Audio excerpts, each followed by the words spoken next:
Washington. Over-under win totals at 9.5. Kalen DeBoer entering his second year.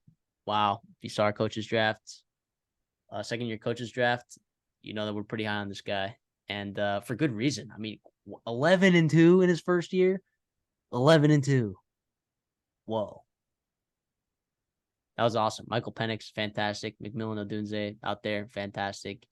It's a bummer that Cam Davis went down with an injury, but I think this team can bounce back from that injury. So what are your thoughts on this team this year? What are you expecting? I mean, I love this team. Again, it's unfortunate, but I'm super high on every team in the Pac-12 at the top and those top five teams. But UCLA probably less than everybody else, but again, 9.5. And the out of conference, I love their out of conference. I Boise State hosting them is awesome.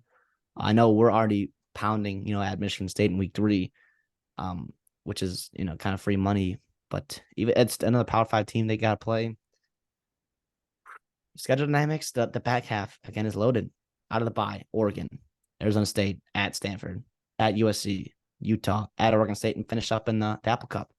I mean, but you want to talk about the actual roster itself. Michael Penix found something last year that he kind of had in 2020, but last year was something that even the biggest Michael Penix fans were surprised about.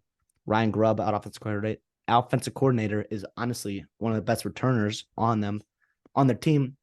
I know Bama wanted him really bad. They settled with Tommy Reese, which is fine, but Ryan Grubb was hot. Texas A&M interviewed Ryan Grubb for sure. Yep. They reached out to him. Credit to Kalen DeBoer and the athletic department for keeping Ryan Grubb.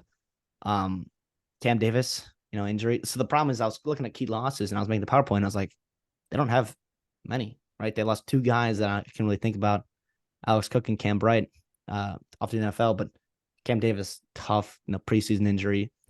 You'd see that. Yeah, Will Nixon and Dylan Johnson behind him. But this offense is run through the wide receivers and the offensive line. Roma Dunes and Jalen McMillan are elite. And even Jalen Polk, a guy that's a really talented player as well. It sounds like he's from Houston, I believe. He's going to get some good touches. And then Troy Fontenot and, the right tackle, Roger Rosengard. I mean, that is awesome.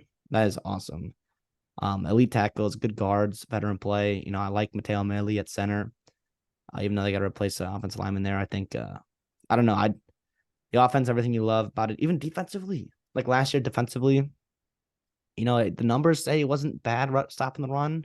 It's got a good front, but, in the back half of it, completion percentage, passing yards per game. I mean, it wasn't great. Sack percentage was pretty good because of the defensive line, but I don't know. I'm expecting them to take a jump in the secondary for sure.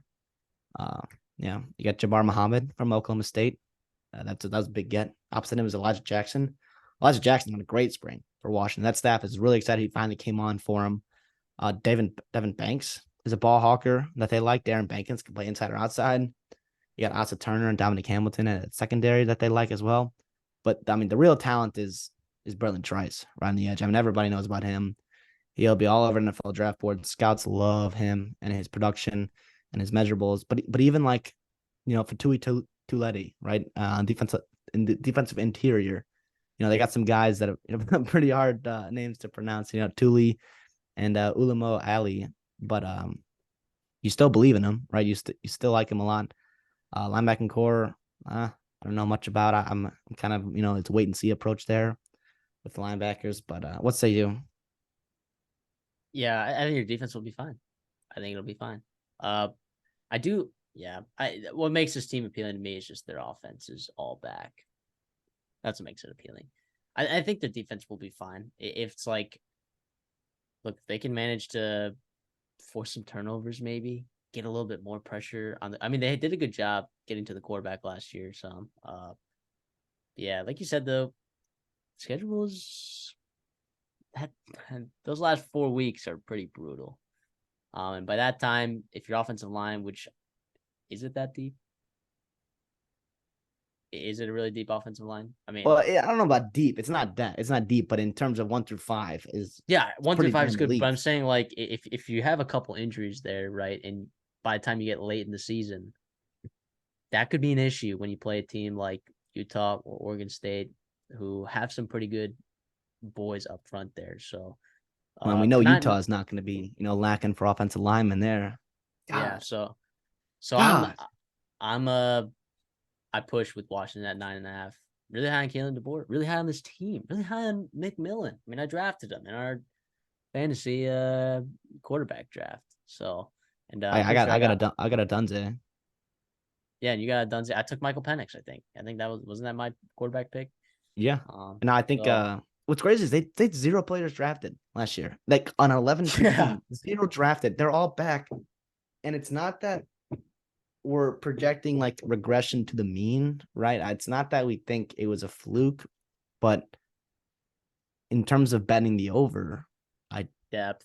and it Depth. scares me. I mean, if we get to week 11 or more so, week 7, right, with Oregon or at USC, and USC is a team that's, still struggling defensively, and you have Washington and your offensive line is all healthy. I mean, you're going to shred that team, I think. And so, like, it wouldn't surprise me if Washington makes a Pac-12 championship at all. But again, I'm not going to touch the over.